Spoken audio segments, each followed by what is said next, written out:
दोस्तों नमस्कार। दोस्तों मुद्दे की आवाज़ लेकर आए तिलक राज। मैं आपका अपने तिलक आप सभी का हार्दिक स्वागत करता हूं। और दोस्तों मुद्दा राजनीति का। अभी कुछ घंटे पहले ही हरियाणा में विधानसभा के इलेक्शन समाप्त हुए हैं। दोस्तों उसी के बारे में आज बात करेंगे। वीडियो बहुत इंटरेस्टिंग बनने वाली है, आखिर तक बने रहिएगा। हरियाणा में 90 विधानसभा है। सभी 90 विधानसभा पेटियाँ बंद हो चुकी हैं। कौन विधानसभा में जाएगा उसी को लेकर आज बात करते हैं। हम बात करते हैं आज डिस्ट्रिक्ट पानीपत के ग्रामीण हलके की, पानीपत ग्रामीण की, जो 2009 में अस्तित्व में आया था। पहली बार हल्का बना था 2009 में। जब यहाँ पर पहली बार हल्का बना, मैं एक बात और जरूर बताना चाहूँगा आपको। मैं ये हल्का बहुत एक ऐसा हल्का है कि यहाँ पर कभी बीजेपी आ गए, कभी आज़ाद आ गए, तो बड़ा अप एंड डाउन इस हल्के में रहा है। और 2009 में जब ये हल्का बना, पहली बार आज़ाद उम्मीदवार ओम प्रकाश जैन यहाँ से विधायक बने और इनेलो की टिकट पर विमला कादयान सेकंड पोजीशन में रही। उसके बाद फिर अगला नेक्स्ट जो इलेक्शन हुआ, यहाँ पर महिपाल डांडा बीजेपी की टिकट लेकर पहली बार 2014 में आए थे और 2014 में उनको सामना करना पड़ा। यहाँ महिपाल डांडा का सामना होता है निशान सिंह मलिक इनेलो और दारा सिंह रावल, जो 2009 में भी जिन्होंने आज़ाद उम्मीदवार का इलेक्शन लड़ा था, 14 में भी उन्होंने आज़ाद उम्मीदवार का इलेक्शन लड़ा था। और एक यहाँ पर बड़ा अच्छा इलेक्शन होता है। लेकिन 2014 में एमएलए बन जाते हैं यहाँ पर महिपाल डांडा। उसके बाद 2019 का इलेक्शन आता है। 19 के इलेक्शन में महिपाल डांडा फिर दूसरी बार बीजेपी की टिकट लेकर आते हैं और उनका मुकाबला होता है जेजेपी के उम्मीदवार विमला कादयान के सपुत्र चौधरी सतबीर सिंह कादयान के सपुत्र देवेंद्र कादयान जी के साथ। 2019 में महिपाल डांडा ने यहाँ पर इलेक्शन लड़ा और टोटल वोट जितनी हुई थी उनका 40.77 उनको वोट हासिल हुई। उनकी 67,086 वोट उनको मिले और विधानसभा में पहुंचे। वहीं पर जेजेपी की तरफ से देवेंद्र कादयान 45,125 वोट उनको हासिल हुए, जो टोटल वोट का 27.42%। वहीं पर संदीप भारद्वाज जो आज़ाद उम्मीदवार के तौर पर इलेक्शन लड़ रहे थे, जिन्होंने 20,393 वोट हासिल हुए, जो टोटल 12.39%। बीएसपी की तरफ से यहाँ पर बलकार मलिक 11,619 वोट हासिल हुए, जो 56.6%। और कांग्रेस की तरफ से स्वर्गीय ओम प्रकाश जैन कांग्रेस की पार्टी की टिकट लेकर आए थे, जिनको 10,689 वोट हासिल हुए, जो टोटल 6.49%। वहीं पर एलटीएसपी पार्टी की तरफ से लक्ष्मी चंद जो 3,831 वोट हासिल हुए, जो 2.33%। और आईएनएलडी की तरफ से जहां निशान सिंह मलिक ने 2014 में इनेलो पार्टी की तरफ से इलेक्शन लड़ा था, 23,000 समथिंग वोट मिले थे। वहीं पर वोट बैंक घट कर आ जाता है। कुलदीप राठी यहाँ पर इनेलो की तरफ से इलेक्शन लड़ते हैं, जो 2,052, जो टोटल वोट का 1.25%। दोस्तों अब बात करते हैं, अब बात मुद्दे की आती है। बात करते हैं 2024 की।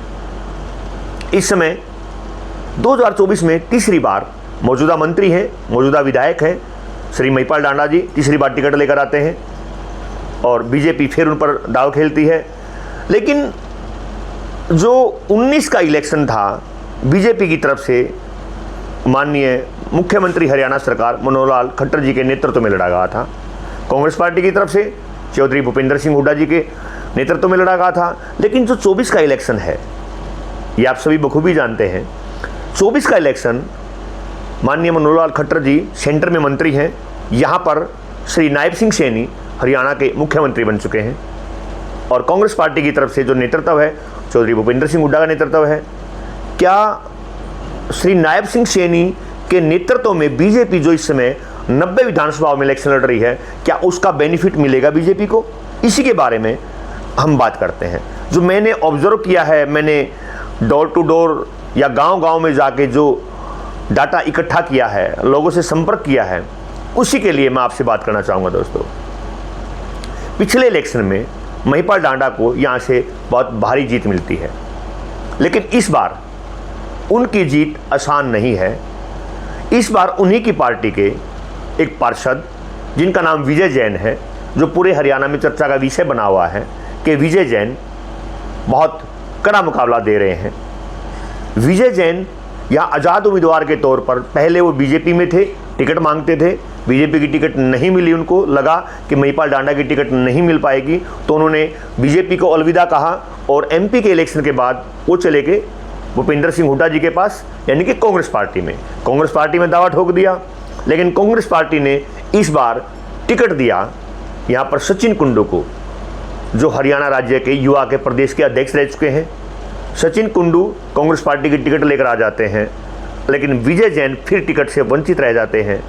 बीजेपी से कांग्रेस और कांग्रेस ने टिकट नहीं दिया, तो विजय जैन को जनता के कहने पर, जनता के कहे पर विजय जैन ने आज़ाद दावा ठोक दिया और चुनाव चिन्ह सेब लेकर ग्राउंड में आ जाते हैं। लेकिन अब यहाँ पर देखना है कि पिछले इलेक्शन की जो वोट थी वो वोट कहाँ जाती है। आप सभी को पता है खिलाफत की वोट होती है। अगर बीजेपी का विधायक है, बीजेपी का मंत्री है, तो एंटी कमेंसी वोट यानी कि खिलाफत की वोट। अगर कांग्रेस का विधायक है, कांग्रेस का सरकार है, मंत्री है, तो उनकी खिलाफत की वोट, तो ये ऑटोमेटिकली हो जाता है। लेकिन यहाँ पर आप सभी जानते हैं कि यहाँ पर इस समय मुकाबला बहुत इंटरेस्टिंग मुकाबला बन चुका है। यहाँ पर जब कॉलोनियों की बात की जाती है, हरियाणा में सबसे ज़्यादा कॉलोनी पानीपत ग्रामीण में देखने को मिलती है। इसमें करीब 50 प्लस गांव हैं। पानीपत ग्रामीण जो हल्का है 50 प्लस 60 प्लस कॉलोनियाँ हैं, जो बहुत बड़ा हल्का है। यहाँ महिपाल डांडा को पता है कि किस कॉलोनी में कहाँ पर क्या विकास है, क्या विकास करवाना है, ये सारी की सारी चीज़ें, क्योंकि पिछले 10 साल से लोगों के साथ अटैच है। वहीं विजय जैन पिछले 10 साल से समाज सेवा के रूप में, एक पार्षद के रूप में लोगों के साथ अटैच है। वहीं पर सचिन कुंडू एक युवा चेहरा है, कांग्रेस पार्टी की तरफ से है, चौधरी भूपेंद्र सिंह हुड्डा का बहुत वफादार है और पिछले 7-8 साल से पूरे विधानसभा में डोर टू डोर करता है। लेकिन बात जब आती है इलेक्शन की, तो यहाँ पर आज नायब सिंह सैनी को मुख्यमंत्री हरियाणा सरकार बनने के बाद क्या बैकवर्ड जो वोट बैंक है, क्या बीजेपी के पास पूरा सिमट जाएगा, पूरा शिफ्ट हो जाएगा? इन बातों के साथ आज बड़ा सस्पेंस बना हुआ है। यहाँ किसान, कर्मचारी, व्यापारी हर रोज़ धरने करते हैं, क्या वो वोट बैंक कहाँ जाएगा?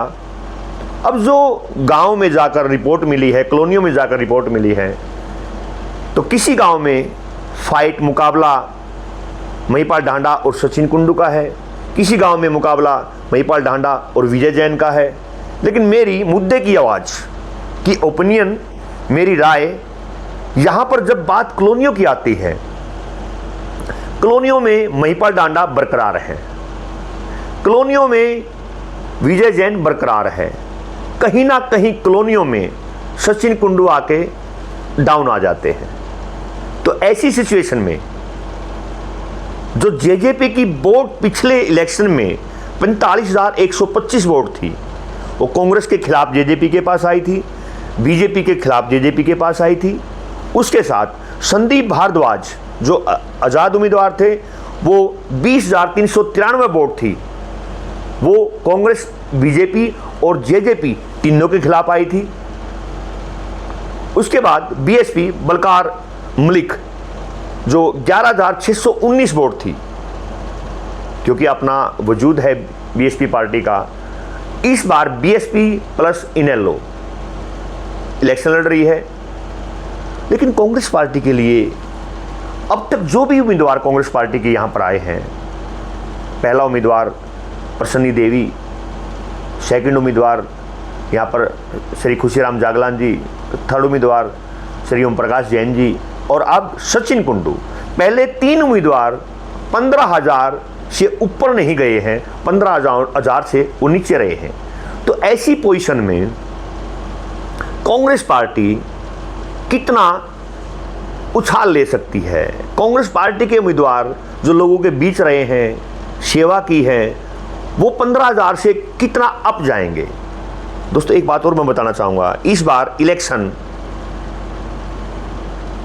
कांग्रेस पार्टी और बीजेपी के बीच इलेक्शन नहीं है।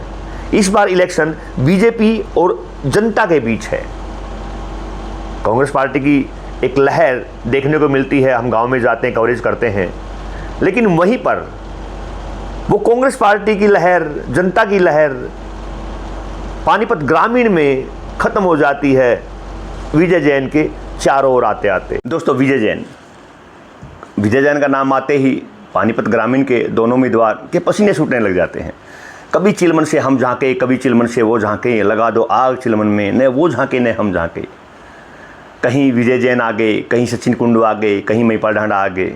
तो इन्हीं बातों के चलते चलते जैसे कि मैंने बताया है, क्योंकि पिछले 10-12 साल से 15 साल से बीजेपी में काम कर रहे थे, बीजेपी पार्टी की तरफ से ही निगम पार्षद बने थे, और जब लगा कि टिकट नहीं मिलनी बीजेपी के छोड़कर कांग्रेस में आए और फिर आज़ाद। कहीं ना कहीं जो वोट बैंक है वो बीजेपी का शिफ्ट हुआ है। कहाँ पर? विजय जैन की तरफ। सचिन जहाँ कुछ कॉलोनियों में थोड़ा डाउन है, वहीं पर कुछ कॉलोनियों में बहुत अच्छी पोजीशन में है, और ग्रामीण अंचल में आते आते सचिन वही एक 6 मारने वाली बात कर जाता है। बड़े बड़े जो गांव हैं इस पानीपत ग्रामीण के, उनमें सचिन बहुत मजबूत और स्ट्रॉन्ग पोजीशन में है। अब यहाँ पर जो पिछली बार महिपाल ढांडा 10 साल से एमएलए हैं और तीसरी बार टिकट लेकर आए हैं, मौजूदा मंत्री हैं, विधायक हैं, जो 21,900 कुछ का जो उनका मार्जिन था, जीत थी, भूल जाइए। अब तिकोनिया मुकाबला, कड़ा मुकाबला। लेकिन एक बात कहनी पड़ेगी, जहां 15,000 से नीचे वोट बैंक रहता था पानीपत ग्रामीण के कांग्रेस उम्मीदवार का, वहीं पर सचिन एक युवा चेहरे ने, सचिन एक जुनून और जोश के साथ, जैसे पीछे करीब 7-8 साल पहले कमान संभाली थी, तो अपना वोट बैंक का जो ग्राफ है पानीपत ग्रामीण का, उसको 15,000 से बहुत अप किया है, बहुत ऊपर लेके आए हैं। दोस्तों अब देखना यह है कि पानीपत ग्रामीण की जनता इस बार किसको आशीर्वाद देगी, किसको विधानसभा भेजेगी।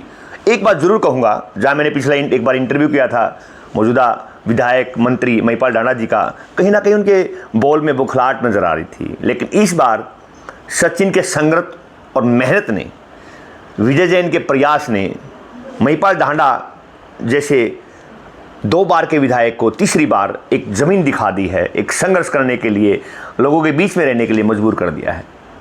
अब ये कड़ा मुकाबला 2 के बीच में नहीं है, 3 के बीच में है।